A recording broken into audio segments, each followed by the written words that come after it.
कि विधायकों से ज्यादा जरूरत पत्रकारिता की है।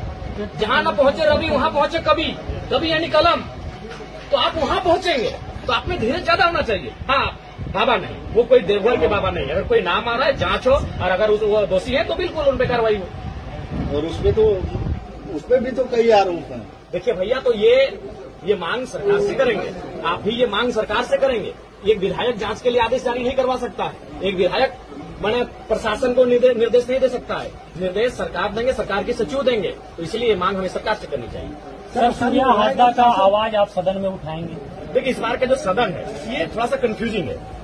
इसके लिए कि विषम गुरु भी नहीं रहे, फिर सदन को हमने स्थगित होते हुए देखा।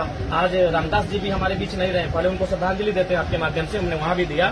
तो सदन कैसे चलेगा, नहीं चलेगा, अभी सदन अस्थायी रूप से मैंने कह नहीं पा रहे। तो इसलिए हम लोग प्रयास करेंगे कि अगर मौका मिले तो उठा कर करेंगे। उसके पैतृक आवास पर आप उनके परिवार से मिलने गए सर, वहाँ आसपास के लोगों से, और आपको क्या पता चला कि सूर्या हाजदा किस टाइप के थे, या फिर वो हकीकत में? ठीक है, देखिए मैं एक बात स्पष्ट कहना चाहूँगा। सपोज मान के चले अगर असामाजिक गतिविधियों में थे, अगर असामाजिक तत्वों के साथ उनका नाता था, तो वो ध्यान न देने वाली बात है। वो चुनाव लड़ते थे और उस चुनाव में 25,000, 30,000, 50,000, 60,000 वोट लेके आते थे। तो ऐसे शख्स को आप इनकाउंटर नहीं करते। आप काल कोठरी में बंद कर सकते थे, आप उनको न्यायालय के सामने प्रेजेंट कर सकते थे, न्यायालय उनको सजा देती, आप उनको 7 साल, 10 साल, 15 साल जो भी सजा होती। लेकिन जो व्यक्ति एक सम्मानजनक वोट लेके आ रहा है, जनप्रतिनिधि के रूप में कार्य कर रहा है, आप उसको दोबारा इनकाउंटर कर देंगे, बिल्कुल खड़ा होगा।